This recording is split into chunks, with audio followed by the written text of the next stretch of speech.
The dust clung to Sheriff Elias Thorne's boots as he stepped out of his patrol car, a '98 Crown Victoria that had seen better days. The sun beat down on Harmony Creek, a town so small it felt like a collective sigh. The kind of place where everyone knew your business before you did, and secrets were kept, not with walls, but with silence. Elias was new here, transferred from the bustling, chaotic streets of Phoenix. He'd traded sirens for the rustle of dry leaves and the unsettling quiet of a town that felt like it was holding its breath. His first week had been uneventful. A couple of noise complaints, a stray dog, and a fender bender at the town's only traffic light. The biggest landmark was the Harmony Creek Evangelical Church, its white steeple a stark finger against the endless blue sky. And at its heart was Pastor Arthur Ellion, a man whose reputation preceded him like a shadow. People spoke of him with a strange mix of reverence and discomfort. They said he was a man of God, a healer, a pillar of the community. But the way their eyes shifted when they said it, the slight tremble in their voices, told Elias there was more to the story. Elias's new partner, Deputy Miller, was a local boy with a perpetually worried expression. "Pastor Ellion, sir. He's something else," Miller mumbled as they walked toward the town hall. "He's the reason most folks stay here. He's got a way with people." "What kind of way?" Elias asked, his gaze fixed on the church in the distance. Miller shrugged, fiddling with the brim of his hat. He connects with them, especially the women. He calls it his Wild West ministry. Says he's bringing a frontier spirit back to faith. He's got a lot of followers. The word followers hung in the air, heavy and loaded. Elias saw the church as a problem waiting to happen. Not because of its faith, but because of the man at its helm. A man who held so much sway over a small community. His instincts, honed by years of urban police work, screamed control. It was the kind of control that didn't need a gun or a badge. It used words, and it was far more insidious. His first official interaction with the pastor came 2 days later. A woman named Sarah Miller, no relation to the deputy, had reported her sister Jessica missing. Sarah was a nervous wreck, her hands twisting her worn purse strap. She was having trouble, Sarah stammered, her voice barely a whisper. With her husband. She went to see the pastor for counseling, and she never came back. Elias took notes on a small pad. Did she have a history of leaving? No, never. We were always close. She wouldn't just disappear. She was a good girl, a good mother. But her husband? He was a hard man. Pastor Ellion. He was her only hope. And when did she last see him? A week ago. She said she was going for a baptism. Pastor Ellion has a special kind of baptism. He takes a person who is struggling and he immerses them completely. Said it was to cleanse their soul and start fresh. It was a private ceremony, just them. Said it was the only way to truly be saved. A knot formed in Elias's stomach. A private one-on-one baptism in a town where the pastor had a reputation for his female followers. It felt less like a religious rite and more like a carefully crafted pretense. He visited the church that afternoon. The building was surprisingly modern inside, with sleek pews and a minimalist altar. A small office was tucked away in the back. The door was ajar, and Elias could hear the low murmur of a conversation. He pushed the door open. Pastor Arthur Ellion sat behind a large oak desk, his face a canvas of serene authority. He had a kind, paternal smile and piercing blue eyes that seemed to see right through you. He was speaking to a young woman, her head bowed low, her hands clasped tightly in her lap. Ellion's voice was a honeyed baritone. "Remember, my child, you must be reborn. Your old self, all your struggles must be washed away. Only then will you find true peace." The young woman nodded, her shoulders trembling. As she left, she glanced at Elias, a look of profound fear and obedience in her eyes before she hurried away. Ellion rose and extended a hand. His grip was firm, almost unsettling. "Sheriff Thorne, a pleasure. I heard you were looking into a personal matter." Elias didn't shake his hand. "Pastor Ellion, I'm investigating the disappearance of Jessica Miller. Her sister said she was last seen coming here for a baptism." A shadow crossed the pastor's face, but his smile didn't waver. "Ah, Jessica, a troubled soul. I did my best to help her. She was seeking solace from a difficult marriage. I offered her guidance, but ultimately, the choice to stay or leave is hers alone. Sometimes when a person finds peace, they simply move on to a better life." "Move on where, Pastor?" "Her sister is worried sick. She hasn't contacted anyone. Perhaps she has found her Wild West, a place where she can be free from her old burdens. My ministry is about empowering people, Sheriff, giving them the strength to forge a new path." Elias felt the subtle threat in his words, the unspoken implication that his questions were an intrusion on a sacred matter. "I need to ask you about these baptisms, Pastor. Where do they take place?" Ellion's smile widened. "In a very special, private place. A place of deep, personal cleansing. It is a moment of total surrender, Sheriff. Total trust. It must be private to ensure the soul is truly reborn. Would you like a demonstration?" The invitation felt like a trap, a way to lure Elias into a situation where the rules were set by the pastor. The hair on the back of Elias's neck stood up. "No, thank you. I'm just here for information. I need to know where Jessica Miller is, Pastor." "I truly don't know, Sheriff. Her faith led her away from her old life. It's a testament to the power of belief." Elias left the church, the pastor's words replaying in his mind. Total surrender, total trust. He couldn't shake the image of the young woman's fearful eyes. He had a feeling Jessica Miller wasn't the only one.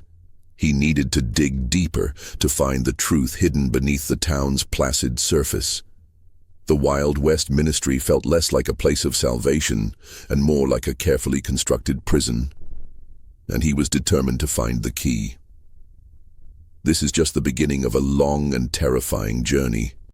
If you are enjoying this story and want to see how Elias uncovers the truth, please subscribe to the channel and leave a like. Your support helps us tell more stories like this. Elias returned to his small, sterile office at the police station, the air thick with the scent of old paper and stale coffee.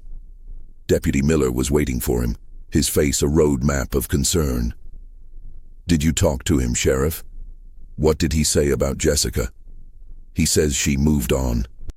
"I found her Wild West," Elias said, the sarcasm sharp in his voice. He was smooth, too smooth. "That's his way. He's always so composed," Miller said, looking at the floor. "He helped my cousin once. She was a mess after her divorce. Said he gave her a new perspective, a sense of purpose." Elias leaned back in his chair, the springs groaning in protest. "What kind of purpose, Miller? What does he have them do?" "He has them volunteer. A lot. They're always at the church, cleaning, organizing events, helping with the food drives. He calls them his chosen few. They're all women, and they're all fiercely loyal to him. They don't talk to outsiders much, not about the church anyway. They just have this look in their eyes, like they've found something no one else has." Elias's mind raced. A group of isolated, loyal women, all under the sway of a single, charismatic man. It was a classic cult dynamic, but the pieces were still too scattered. He needed to find a crack in the facade. He decided to visit Sarah Miller again. Sarah was sitting on her porch swing, a blanket clutched to her chest despite the heat. Her eyes were red-rimmed and swollen. Elias sat beside her, the wooden swing creaking with their combined weight. "Sarah, you said Jessica was having trouble with her husband. Tell me about him."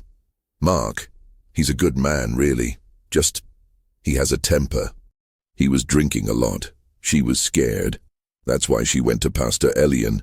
She thought he was the only one who could help her." "Did she ever mention anything strange about the pastor? Anything that made her uncomfortable?" Sarah thought for a moment, her brow furrowed in concentration. She said the baptisms were different, that he made her feel exposed, like all her secrets were laid bare. She said he would whisper to her, tell her things about her past that she thought no one knew. She couldn't explain how he knew them. The hairs on Elias's arms stood up. It wasn't magic, he knew that. It was information. The pastor was a master manipulator, and he was using personal details to create an illusion of divine knowledge.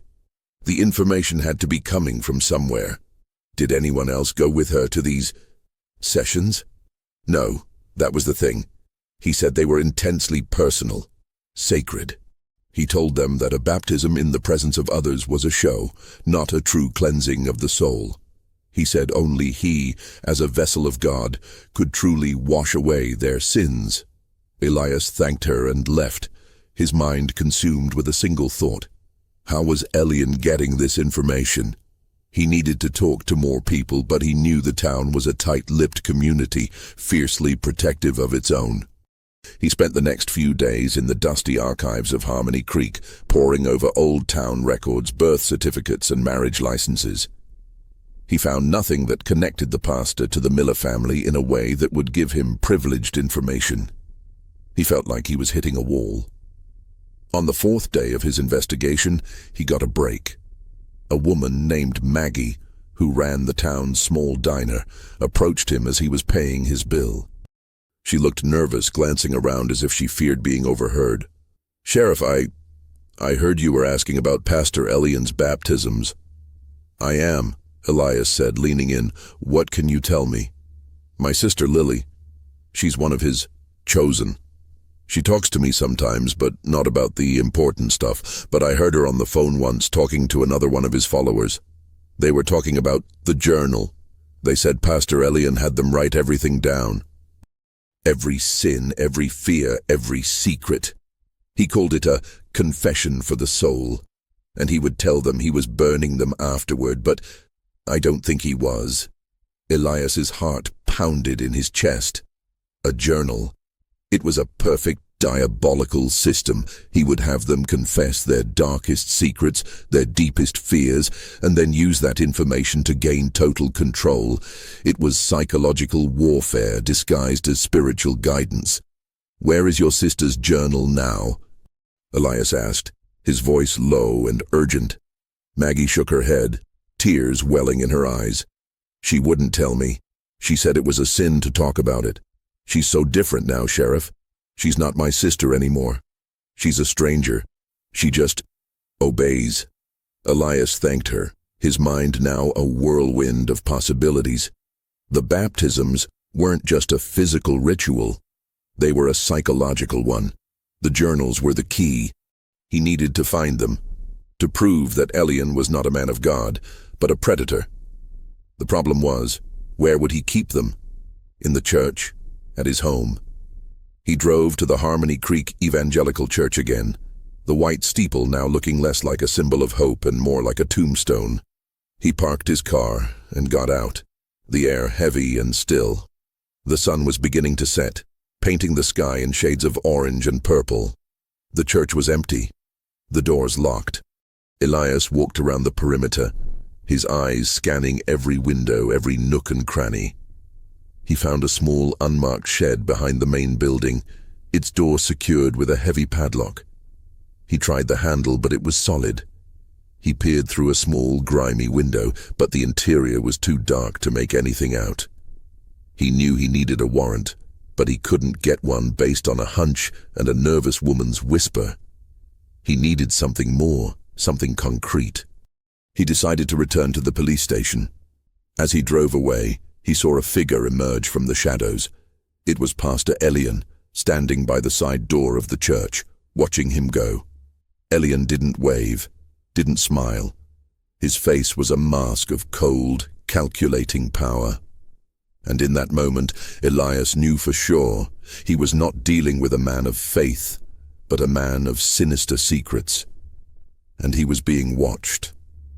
The game had just begun, and Elias was playing on Ellion's turf. He had to be careful, or he would become another one of the town's buried secrets.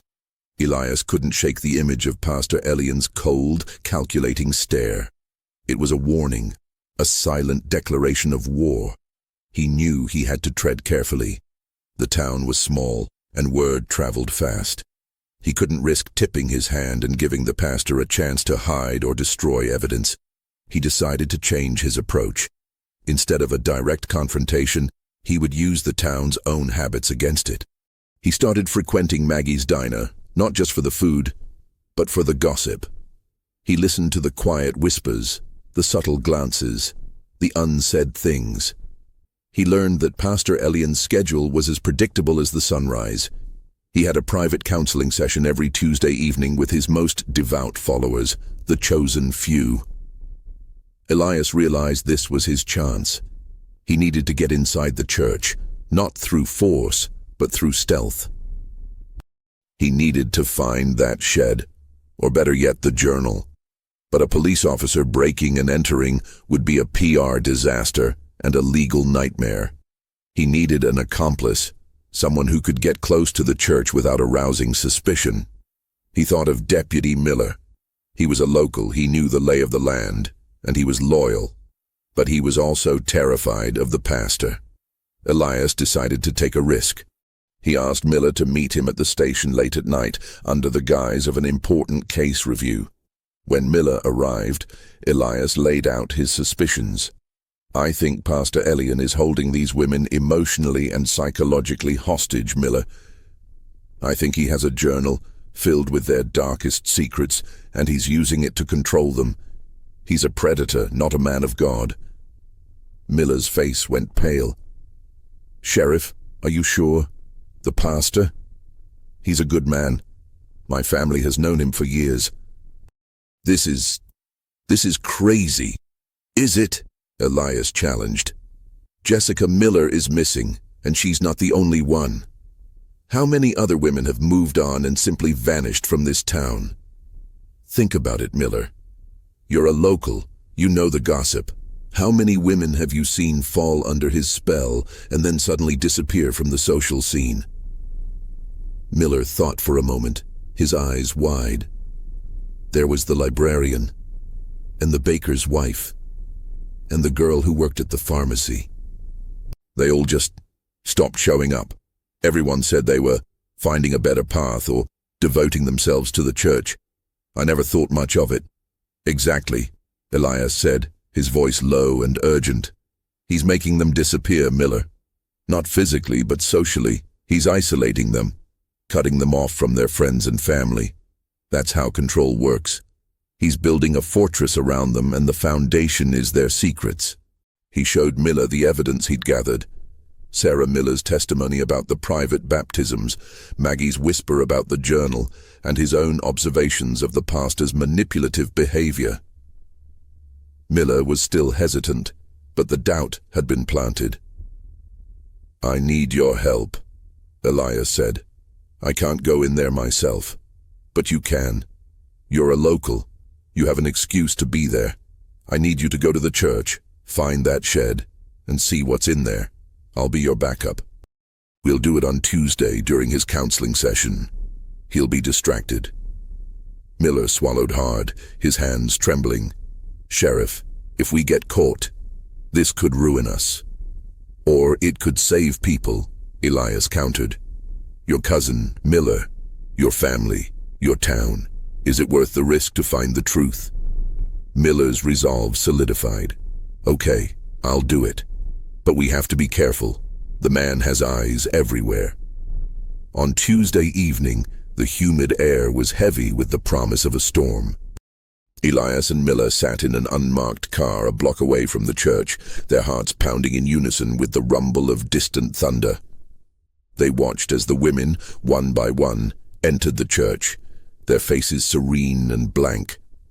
Finally, the last one went in, and the lights in the main hall dimmed, leaving only a faint glow in the pastor's office. "This is it," Elias whispered.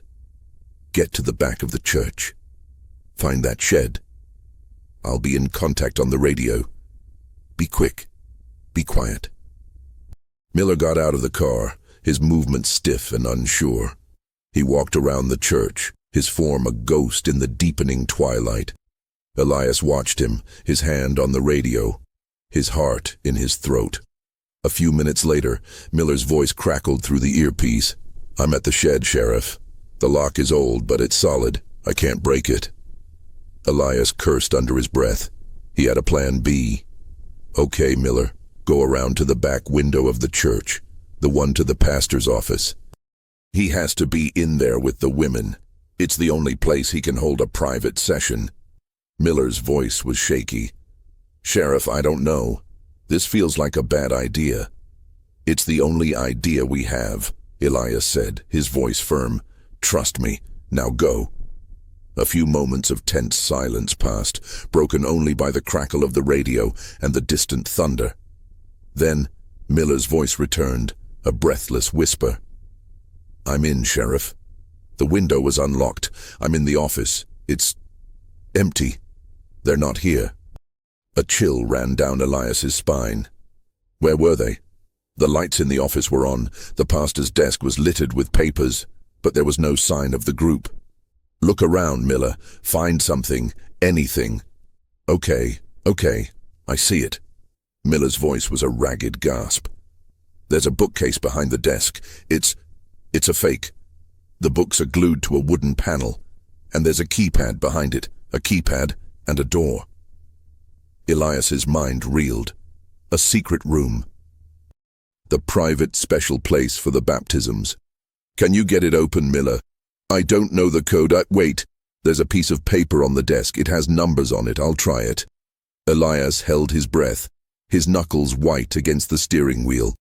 A moment later, Miller's voice came back, a mixture of awe and terror. "It's open, Sheriff. I'm going in. The pastor, he's in here with them, and there are books, a lot of them. I think this is it. This is where he keeps them." "Don't do anything reckless, Miller.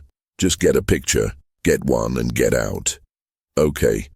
"Oh my God. Sheriff, I see them.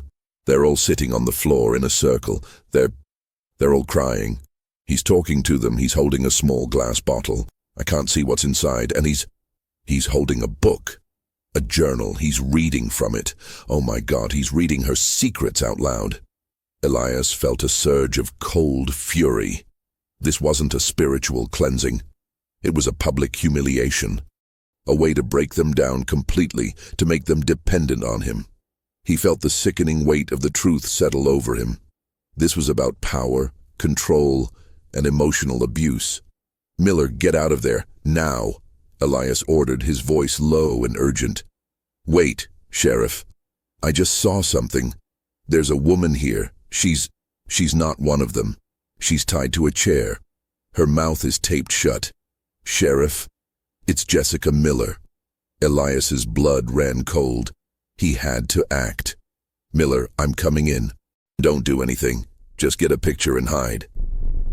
He hung up the radio and started the car, his heart pounding a frantic drumbeat against his ribs. He was no longer a cautious investigator. He was a man on a mission, and he was coming for the pastor. He was coming for the truth, no matter the cost. Elias parked the car a safe distance away and sprinted toward the church, the rain beginning to fall in a gentle drizzle. He found the unlocked window and slipped inside, the air heavy with the scent of old paper and something else, something chemical. He moved silently through the dark office, his heart pounding in his chest. He found the bookcase and the secret door, the faint glow of light from within illuminating the edges. He could hear the pastor's voice, a low, menacing whisper, and the muffled sobs of the women. He found Miller crouched behind a pile of crates, his face ashen. He was shaking, the phone in his hand pointed at the scene. He had taken a picture, but he couldn't move. He was paralyzed with fear. Elias crept forward, peering around the corner. The room was a small, dusty cellar, filled with stacks of old books and what looked like personal belongings. In the center, Pastor Ellion stood over a group of women, their faces streaked with tears, their eyes vacant. He was holding a glass bottle, and as Elias watched, he dripped a few drops of a clear liquid into each woman's mouth. Then he held up a journal, its pages worn and yellowed, and began to read from it. The confessions of a woman's deepest fears and shames, read aloud for all to hear. The women bowed their heads, their bodies trembling. And then Elias saw her. Jessica Miller. She was tied to a wooden chair in the corner, a piece of duct tape over her mouth, her eyes wide with terror and a plea for help. Elias's blood ran cold. This wasn't a ministry, it was a prison. The baptisms weren't a ritual of faith, they were a ritual of control, the clear liquid from the bottle. Elias's mind raced, a terrifying conclusion forming. It wasn't holy water, it was a sedative, something to keep them pliant, to make them forget. Elias felt a surge of rage. He had to act. He couldn't wait for backup. By the time they arrived, Ellion could have moved Jessica. Or worse. He took a deep breath, and with a guttural roar, he lunged into the room. "Sheriff Thorne, what in the name of God?" Ellion began, his face a mask of shocked fury. Elias didn't stop. He tackled the pastor to the ground, the sound of the scuffle echoing in the small room. The women shrieked, their trance broken. Some ran, others cowered in the corner, whimpering. Miller finally jolted into action, ran to Jessica and started working on the tape. "Get out. You're desecrating a holy ritual," Ellion yelled, struggling against Elias's grip. "There's nothing holy about this, you bastard," Elias grunted, his knee on the pastor's chest. "This is a crime scene." Ellion's face twisted into a snarl. "These women came to me of their own free will. I gave them salvation. I showed them the path. They are my property." Elias punched him in the jaw, a clean, sharp blow. The pastor's head snapped back, and he fell silent, his eyes glazed over with unconsciousness. Elias stood up, his body trembling with adrenaline. Miller had freed Jessica, who was now sobbing, her body shaking uncontrollably. "I have to get her out of here," Miller said, his voice a frantic whisper. "We have to get her to a hospital." Elias nodded, his eyes scanning the room. The journals. He needed them. He began to rummage through the stacks of books, his hands moving frantically. He found them, dozens of them, bound in leather and filled with the darkest secrets of the women of Harmony Creek. The truth, in black and white. He grabbed a few of the journals, enough to serve as evidence, and then looked at the glass bottle Ellion had been using. It was unmarked. He carefully placed it in his pocket. He had a feeling it was the key to what was happening here. He and Miller helped Jessica out of the church, her legs weak and unsteady. They called for backup, and within minutes, the small town of Harmony Creek was swarming with police cars. The local media, hungry for a scandal, began to descend, their cameras flashing like angry fireflies in the rain. As Ellion was led away in handcuffs, his face a grim mask of defeat, he caught Elias's eye. A small, chilling smile played on his lips. It was a look that said, "You think you've won, but you don't know the half of it." Elias knew he was right. They had the physical evidence, they had a witness, and they had a suspect. But they still didn't have the whole story. The baptisms, the journals, the isolation. It was all part of a larger plan, a more twisted and complex web of manipulation. And Ellion's chilling smile told him that the truth was even more disturbing than he could have imagined. The real horror was not in what he had done, but in how easily he had done it. And as the rain poured down on Harmony Creek, Elias knew that this town's secrets were just beginning to be unearthed. The case was far from over. The town of Harmony Creek was in a state of shock. The arrest of Pastor Arthur Ellion, the man who had been a spiritual leader for so many, was a seismic event. The news spread like wildfire, carried on the airwaves and the town's small-town grapevine. The women who had been in the secret room were taken to the hospital for evaluation, their mental states fragile and their memories foggy. Jessica Miller, traumatized but safe, was finally reunited with her sister. Elias and Miller spent the next few days in a whirlwind of interviews, evidence collection, and paperwork. The lab results for the liquid in the unmarked bottle came back. It was a mixture of a fast-acting sedative and a mild hallucinogen. Ellion had been using it to make his victims pliable, to make them believe his manipulation was divine intervention. The journals were the real goldmine. They contained the most intimate, painful, and shameful confessions of dozens of women.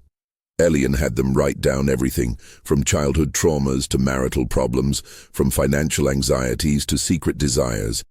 He had used these private details to convince them he was a prophet, a mind reader, a man with a direct line to God. He would bring up a specific memory or fear, and they would be convinced that he knew their hearts and minds completely. It was a psychological masterpiece of control. As Elias read through the journals, he felt a sickening mix of rage and pity. These women were not weak, they were just vulnerable. They were seeking help, and they had found a predator instead of a savior. He also realized something else. The journals were not just confessions, they were also a source of blackmail. Ellion had threatened to expose their secrets if they ever tried to leave his ministry. Elias and Miller began to interview the women who had been in the secret room. Most of them were too ashamed or too broken to talk. They had been humiliated, their trust betrayed in the most profound way. But a few of them, fueled by a simmering anger, began to tell their stories. One woman, a retired school teacher named Eleanor, explained the baptisms in chilling detail.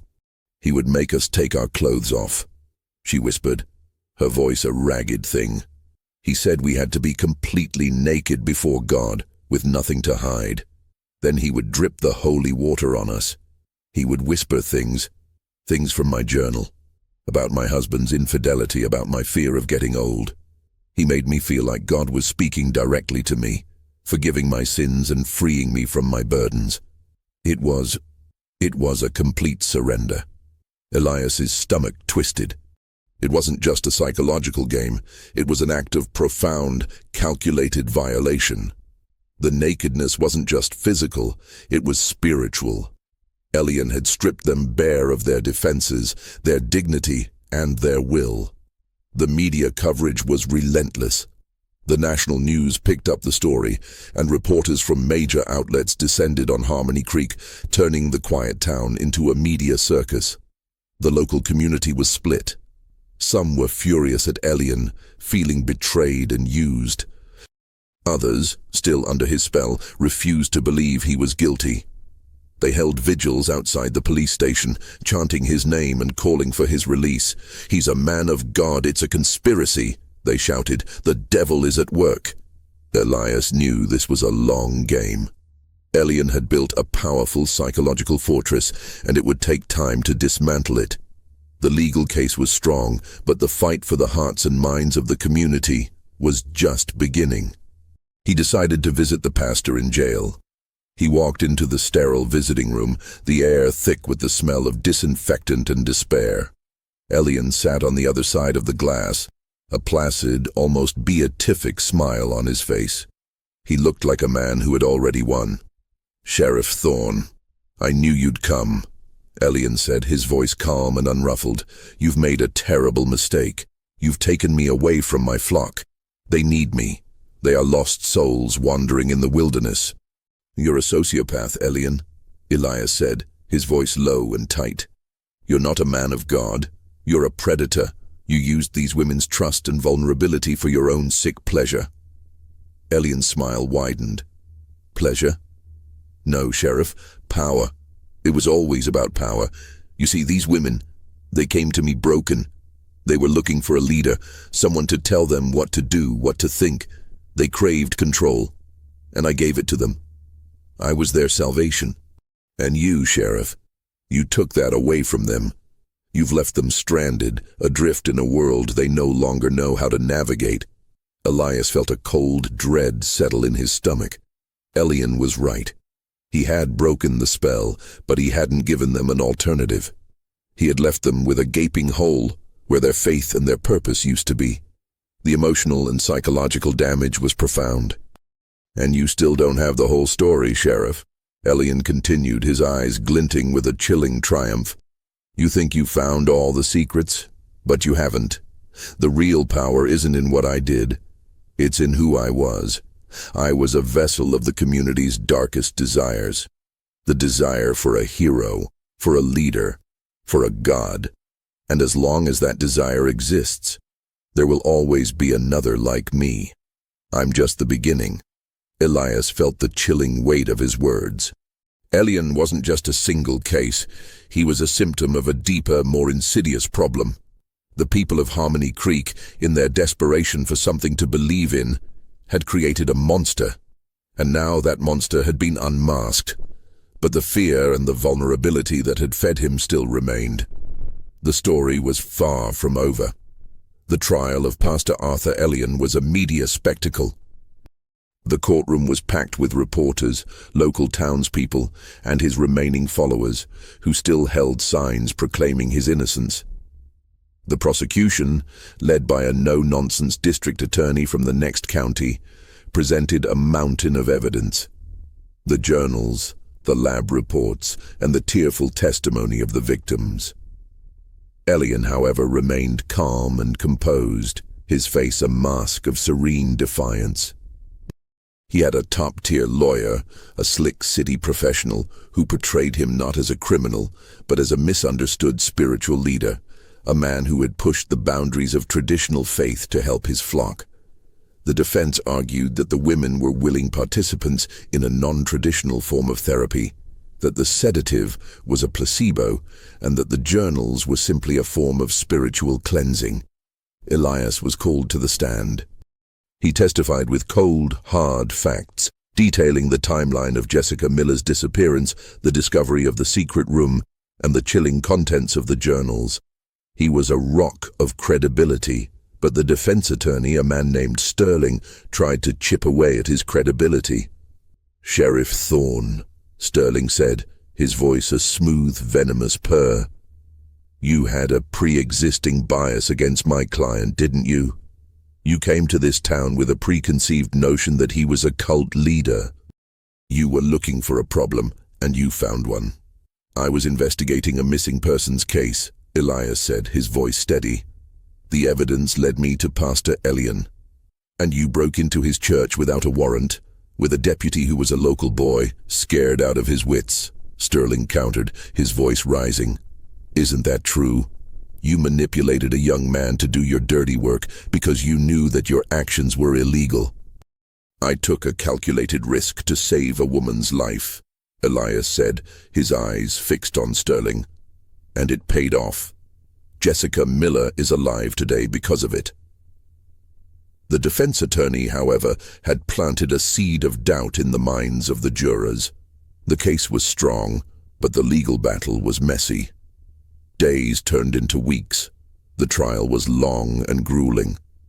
The women who testified, bruised and broken, were cross-examined relentlessly.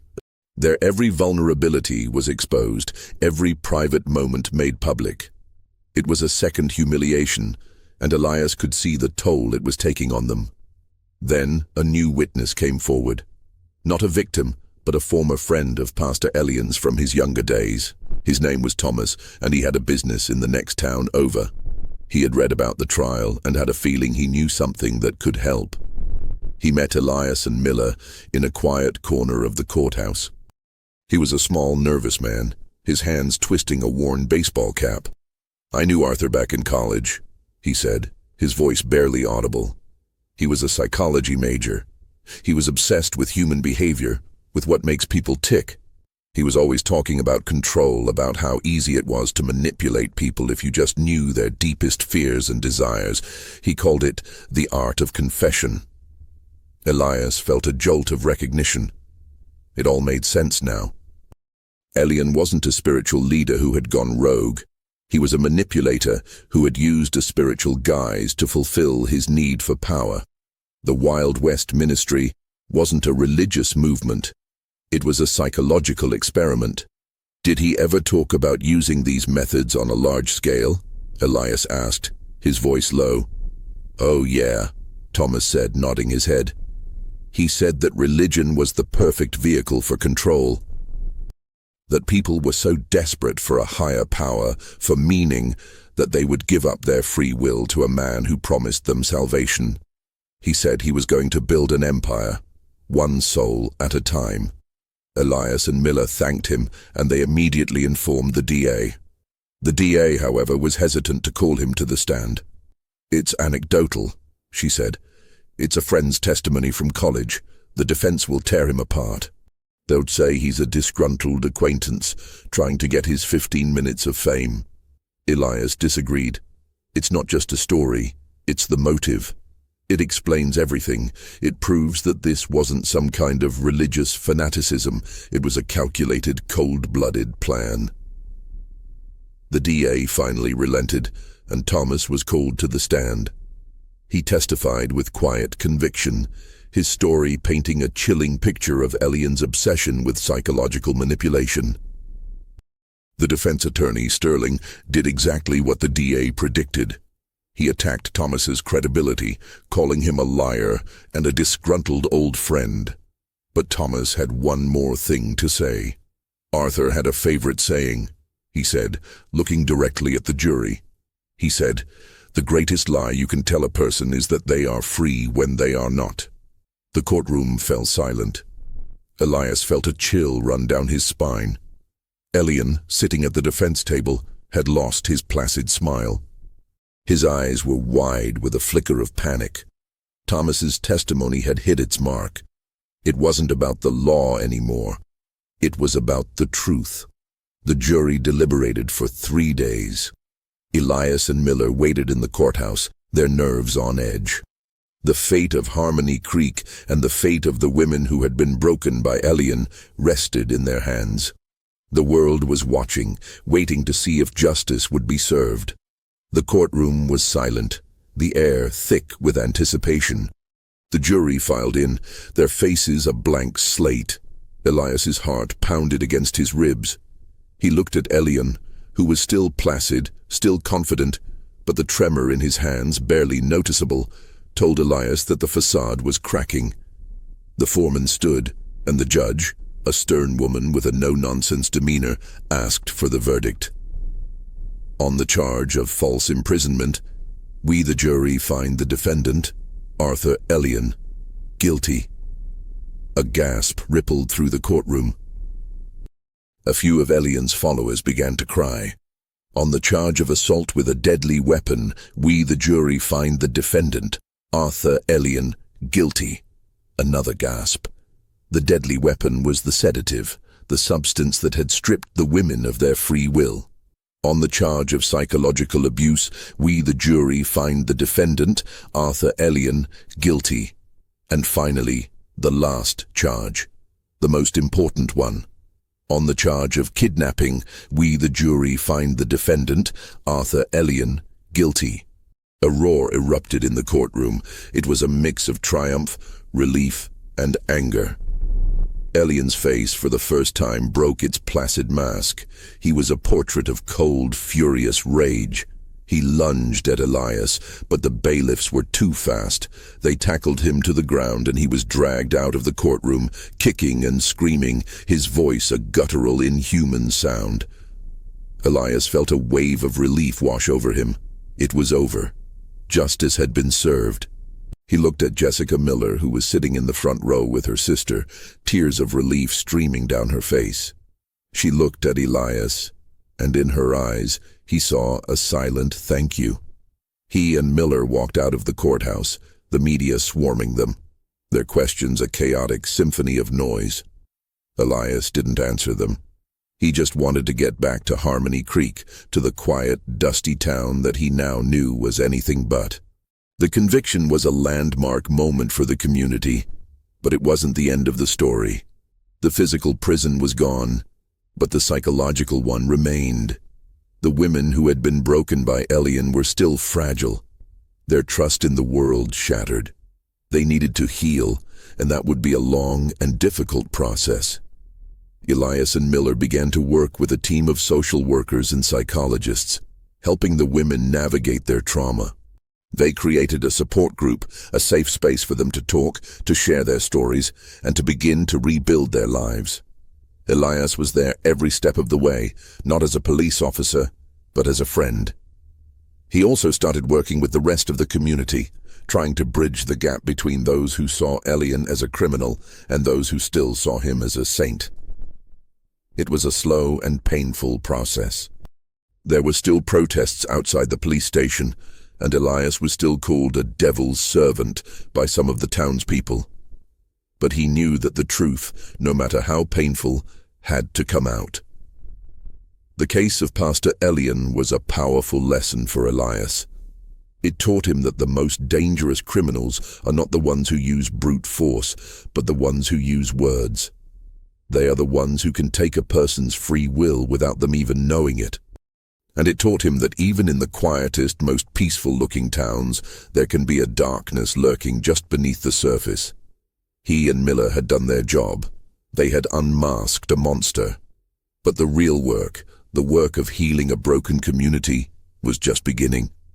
It was a long road ahead. But for the first time since he had arrived in Harmony Creek, Elias felt a sense of purpose.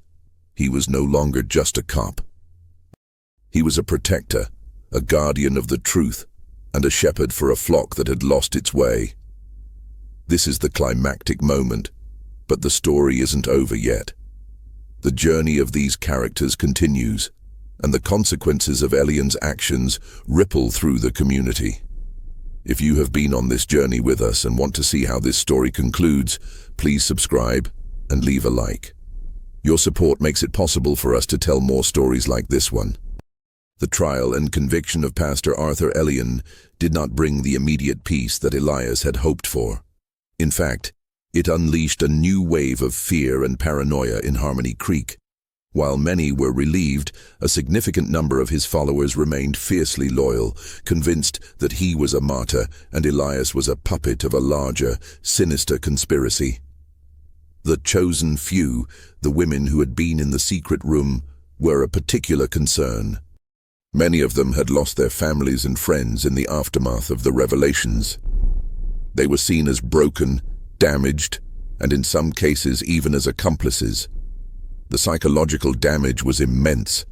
They had been stripped of their identity, their purpose, and their faith. They were ghosts, wandering through a town that no longer knew how to see them. Elias and Miller, along with the newly formed support group, worked tirelessly to help them. They had to teach them how to trust again, how to make their own decisions, how to find a new purpose. It was a slow and painstaking process. They would often have flashbacks, panic attacks, or moments of dissociation where they would retreat into themselves, a blank look in their eyes. Jessica Miller, however, was a different story. She was a fighter. The trauma was there, but it had not broken her spirit. She became an advocate for the other women, a living testament to the dangers of psychological abuse. She spoke at the support group, and she even went on local news programs, her voice shaky but firm, telling her story. She was a beacon of hope in the darkness, a symbol that healing was possible. But the fear remained. The journals had been a goldmine of evidence, but they had also created a new kind of weapon. Ellion's followers, in their twisted loyalty, began to use the information in the journals to harass and intimidate those who had turned against their prophet. Anonymously, of course. Letters would appear in mailboxes with phrases from the journals, things only a handful of people knew. Phone calls would come in the middle of the night, a silent, menacing presence on the other end. Elias knew it was Ellion's doing. From his jail cell, he was orchestrating a campaign of psychological terror, using the very tools that had led to his downfall. He was using the information he had collected to keep control, even from behind bars. He decided to visit Ellion again, but this time, he went alone. He sat across from him in the sterile visiting room, the glass separating them, feeling more like a cage for Elias than for Ellion. "You're not a hero, Sheriff," Ellion said, his voice a soft, conspiratorial whisper. "You're a destroyer. You took away their purpose, and now they are adrift. They are lost, and they will come back to me. They will beg for me to save them again. Because you, Sheriff, you can't give them what I can." You gave them a cage, Elias countered, his voice low and tight. I gave them freedom. The rest is up to them. Ellion laughed, a low, humorless sound. Freedom? They don't want freedom. They want to be told what to do. They want to be saved. And they will never find that in a world that you, in your arrogant ignorance, have thrust upon them. You should have let me finish my work, Sheriff. You should have let me build my kingdom. Your kingdom was built on lies, fear, and manipulation, Elias said. And it's over. Is it? Ellion's eyes, cold and blue, seemed to bore into Elias's soul. You think you've won, but you've just started a new chapter. The whispers in Harmony Creek are louder now. The fear is deeper. And it's all because of you. Elias left the jail, a chilling sense of unease settling over him. He knew Ellion was right. The man was a sociopath, but he was also a master of human psychology. He had unleashed a force that was now feeding on itself. The community was turning on itself, fueled by mistrust and fear. He and Miller had to act. They had to find a way to stop the harassment, to sever the last threads of Ellion's control. They started a new investigation, focusing on the people who were still loyal to him. They found that a small, secret group of his most devout followers was running the harassment campaign, communicating with Ellion's lawyer, who was acting as a go-between. They arrested them, and the harassment stopped. But the damage was already done. The community was fractured. The whispers were louder. The trust was gone. The wounds, which had just begun to heal, were now ripped open again. Elias knew that this was the real test of his time in Harmony Creek. It wasn't about catching the bad guy. It was about rebuilding a community that had been shattered. He had unmasked a monster, but he was now faced with the monsters that had been left behind. And he knew that the fight, the real fight, was just beginning. The ghost of Pastor Ellion still haunted Harmony Creek, and Elias knew that he would not rest until it was gone for good. The final chapters of the Ellion saga were not written in a courtroom, but in the streets of Harmony Creek. With the most fanatical of Ellion's followers behind bars, the harassment campaign ceased, but the town's wounds were festering. The community was divided, trust was a rare commodity, and the quiet fear that had once been a part of the town's fabric was now a gaping wound. Elias knew that the only way to truly heal was for the town to confront its own role in the tragedy. He organized a town hall meeting, not as a police officer, but as a member of the community. He was met with a mix of suspicion and open hostility. The meeting was tense and emotionally charged. A woman stood up, her face streaked with tears. "You took our pastor away. He was a good man. He helped us," she shouted, her voice thick with pain. "You tore this town apart." "No," Elias said, his voice calm but firm. "He tore this town apart. He used your faith against you. He exploited your vulnerabilities. He was a master manipulator, and he fooled us all. The only way we can heal is to admit that we were all a part of it. We, in our desperation, in our loneliness, created a space for him to thrive." A man in the back stood up, his face grim. "He's right. I saw what he was doing. I saw how he was isolating my wife. But I was afraid to say anything. I was afraid of being an outcast. I let my fear win, and my wife almost paid the price for it." His confession opened a floodgate. One by one, people stood up and told their stories. They spoke of the secrets they had kept, the doubts they had suppressed, the fears they had let control them. It was a mass confession, a collective reckoning. The air in the town hall was no longer thick with suspicion, but with a raw, honest pain. Jessica Miller stood up, her voice clear and strong. "I was a victim," she said, "but I'm not a casualty. I'm a survivor. And I survived because of the people who were brave enough to stand up to him. Sheriff Thorne, Deputy Miller. They gave me a chance to reclaim my life. And now it's our turn. We have to reclaim our town. We have to build something new, something real, something based on trust and honesty. Her words were a catalyst. The walls of division began to crumble. The townspeople, who had been hiding behind their fear, began to see each other not as enemies, but as fellow survivors. They began to talk, to listen, to heal. The community started a new initiative, a support group not just for Ellion's victims, but for the whole town. They began to work together to clean up the church, to repurpose it into a community center, a place for all faiths and all people. The white steeple, which had once been a symbol of Ellion's power, was now a symbol of the town's resilience. Elias decided to make Harmony Creek his home.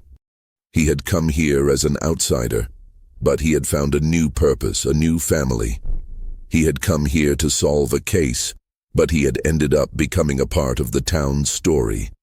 Ellion's final sentence was handed down: life in prison without the possibility of parole. He would never be free again, but his ghost would forever haunt the town. But now, the town was armed with a new weapon: the truth. The truth about themselves, about their vulnerabilities, about the dangers of blind faith. The story of Pastor Arthur Ellion was a powerful lesson for all of them. It was a story about the fragility of the human psyche, about the dangers of a single person holding too much power, and about the ultimate power of a community that comes together to fight for the truth. Years passed. Harmony Creek, once a quiet, dusty town on the verge of psychological ruin, had been reborn. The community center, once the church, was a hub of activity. The women who had been broken by Ellion had found their voices, their purpose, and their strength. They were now the leaders of the town, running the support groups, the community events, and the new non-profit that helped victims of psychological abuse. Jessica Miller was a national advocate, her story a powerful testament to the dangers of cult-like manipulation. She had written a book about her experience, and it was a bestseller, a beacon of hope for people all over the country. Elias, now a respected figure in the community, was still the sheriff, but his job had changed. He was no longer just a law enforcement officer. He was a counselor, a mediator, a friend. He had found a home in Harmony Creek, a place where he was no longer a stranger but a part of the family. He had married a local woman, a kind, understanding woman who had been a quiet observer of the entire ordeal. The case of Pastor Ellion was now a case study in police academies and psychology classes. It was a stark reminder that the most terrifying evil is not in the supernatural, but in the human heart. It was a reminder that fear and loneliness are powerful tools of manipulation, and that the only way to fight them is with honesty, trust, and community. Ellion remained in prison, a forgotten man. He would occasionally write letters to his former followers, but they were no longer met with awe and reverence. They were met with pity, with a quiet sadness for the man who had lost his way. His power was gone, his influence had vanished. He was just a man in a cage, a broken symbol of a broken time. The Wild West ministry was now a dark chapter in the town's history, a cautionary tale that was passed down from generation to generation. It was a reminder that even in the most peaceful places, a storm can be brewing beneath the surface. Harmony Creek was a testament to the power of human resilience. It was a town that had faced its demons, confronted its past, and emerged stronger for it. It was a town that had learned to trust again, to heal again, and to love again. And as Elias sat on his porch, watching the sun set over the hills, he knew that his journey had been a long one. A journey from a city cop to a guardian of a town's soul. He had come here to solve a case, but he had ended up saving a community. He had unmasked a monster, but he had also found a home. The case was closed, but the legacy of Harmony Creek was just beginning. It was a legacy of healing, of hope, and of the unwavering power of the human spirit.